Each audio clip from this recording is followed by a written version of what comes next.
I don't know what got into y'all today, and I don't know why NBA Twitter is getting disgusting right now. I really don't understand it. Ignore the hair. I'm getting a haircut soon.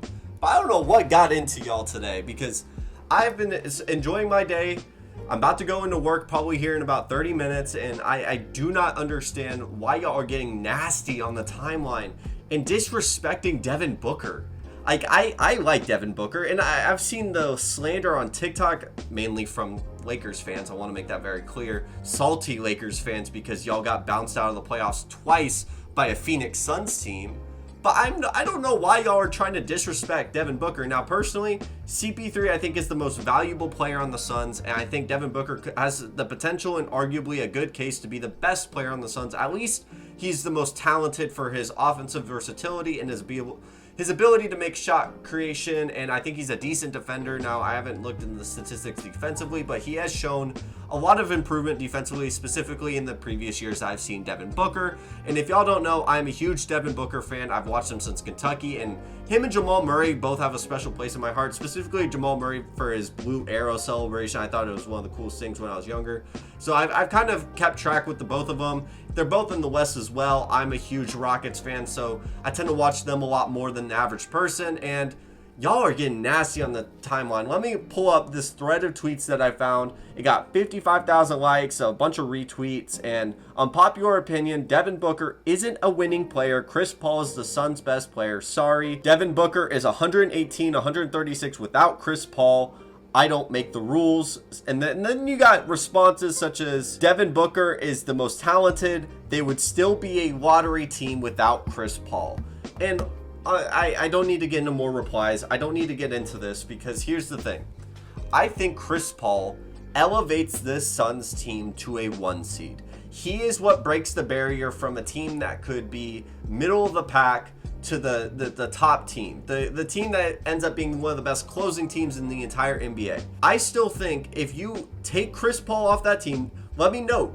That would be a lot of cap space off that team. That would be a lot of cap space. The Suns would be able to go sign somebody. I think the Phoenix Suns are a viable option. I mean, we're talking about a team that still has Jay Crowder. We have DeAndre Ayton, who's a viable center. They would probably end up paying him.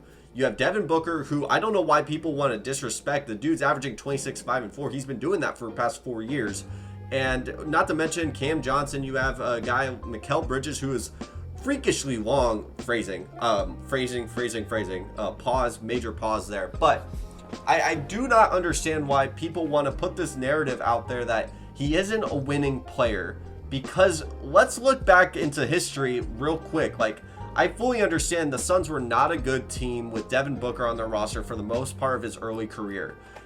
Let's note, he was in an early career. He was still learning the NBA. And I mean, the dude was putting up a lot of good stats. And a lot of people want to say that was empty stats. I mean, someone's got to put the ball in the basket. I completely understand. But just because you add Chris Paul onto your team doesn't make the organization all good. Like, let's understand that Chris Paul, his entire career, has made bad organizations look good. That's how good of a player he is. And I all my flowers to Chris Paul, because he's one of my favorite players as well. I mean, he was a former Rocket. We would have been in the finals if his hamstring just gave a couple more minutes before that game ended. I don't even want to get into that, or I'll get really sad. But like, let's look back. Like, during Devin Booker's time, you had Dragon Bender on your roster. You got Josh Jackson, 2 major busts, like a top 5 busts, not of all time, but like in the top 5 draft picks. You pick those 2 guys, those flam out. You hit DeAndre Ayton, and then you've hit, as of recent, with Chris Paul on your roster. I don't understand why people are all of a sudden. Also, don't even get me started on the head coaching situation, which was a revolving door for Devin Booker's career. I mean, the guy didn't have a consistent head coach up until now. We have been blessed with guys like LeBron James and Chris Paul over the past 2010s and 2000s, who are able to carry mediocre to below average rosters to playoff spots. Also, let's add in the fact that Devin Booker didn't have the play-in opportunity. They weren't super close to begin with, but the guy was not a playmaker. He wasn't a riser of his teammates. That doesn't make him a loser. He was really good at what he can do, which was scoring the ball.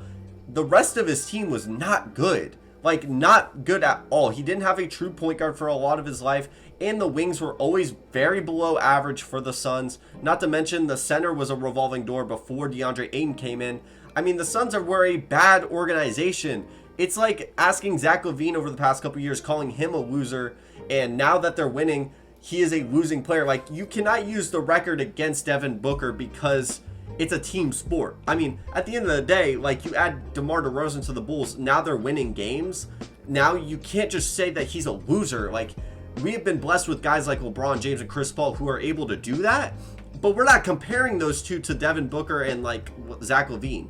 Like, Devin Booker is the best shooting guard in the NBA. Hate to break it to you, but he is, because he is that versatile as a scorer, and now he is in those moments where he can win games. He can show off that talent. He can close. He is a good reason why they're one of the best closing teams in the NBA. I do not understand why people are trying to discredit him and call him, I mean, I would say he's better than James Harden right now. James Harden continually keeps getting into these shooting slumps, and honestly, if you swap the two, I think the 76ers could be on a run. Now, I will say that's a half-baked take right now. I would want to look in and think about that a little bit longer, because I am a James Harden fan as well. I want him to get a ring just as bad as I want Devin Booker to get a ring, if not more.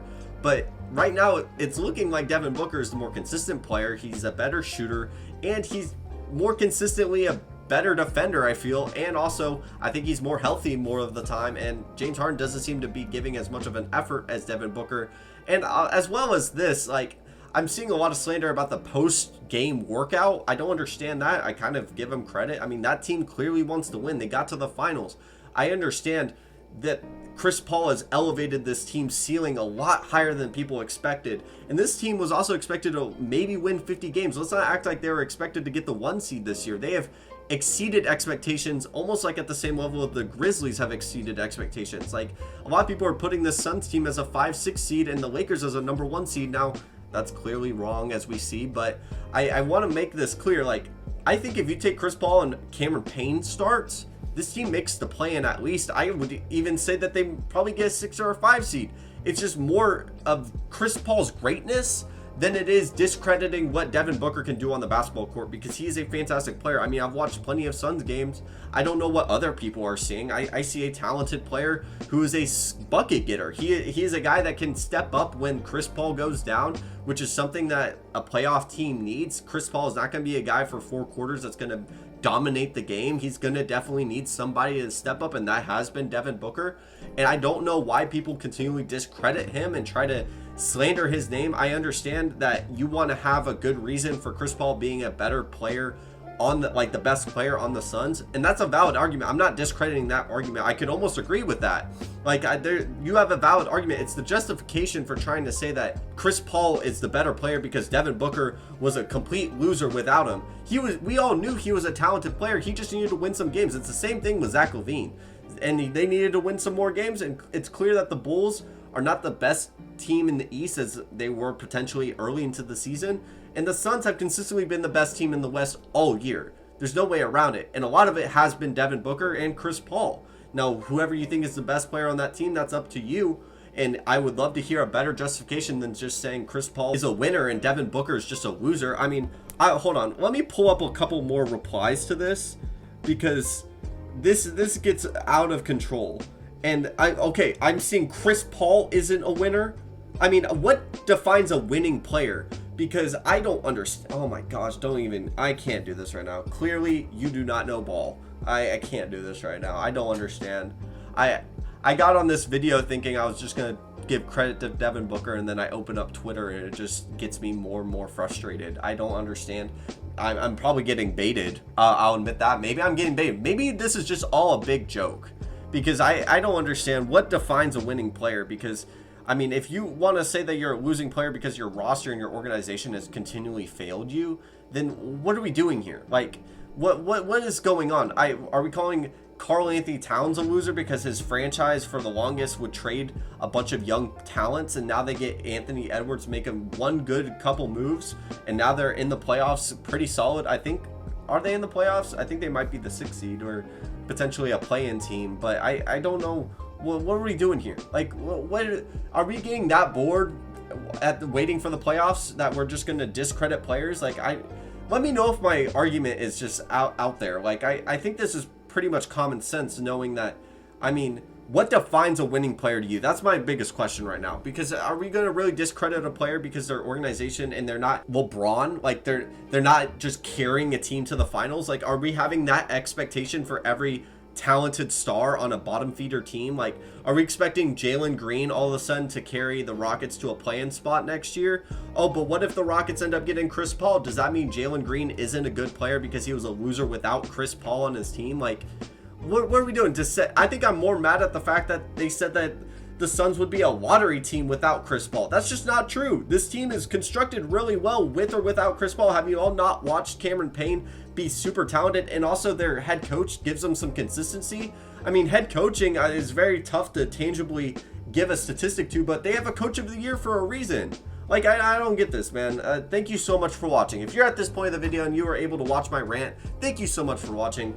I think you like the content a little bit, or you just hate me. Either way, press that subscribe button. It means the world to me. I'm trying to hit 1,000 subs by the end of this summer, and thank you so much for watching. Have a wonderful day.